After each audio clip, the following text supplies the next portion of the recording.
Do officers actually have to be told that kneeling on a person's neck is dangerous and cause death? For most people, this is simply obvious. Well, you're right. It should be obvious. Unfortunately, the city of Minneapolis Police Department had a policy that authorized that technique to be used by its officers. It's not banned in Minneapolis? It has not been banned in Minneapolis. They know the dangers of using it. In fact, the Minneapolis Police Department classifies a knee on the neck as a non-lethal technique. Are there any specific guidelines, written guidelines in place for when a suspect in any position says, "I can't breathe"?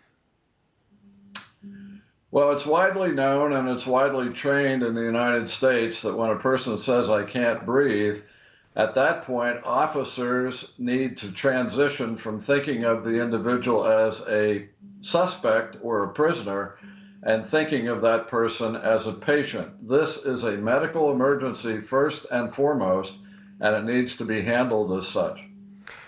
Looking at the George Floyd arrest, when four armed officers are faced with the prospect of arresting an unarmed man who happens to be well built, what kind of techniques could those officers use to make sure that the arrest is done safely? Well, I think there's a couple of things. Number one, Mr. Floyd was not offering any resistance that could be seen in the video. So there was absolutely no point to be continually holding him on the ground.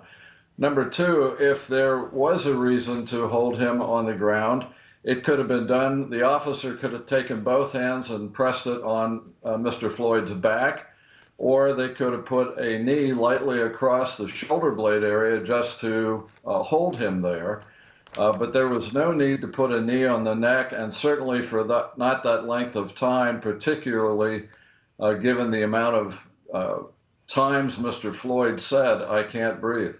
Do you know of any other examples in recent years of any other police departments where an officer has placed a knee on a suspect's neck for an extended period of time? I'm not aware of any that's been this long in duration. I am aware that there has been knees placed on necks, causing vertebrae damage to the neck area and also other problems, but I've never encountered or seen anything that was this egregious.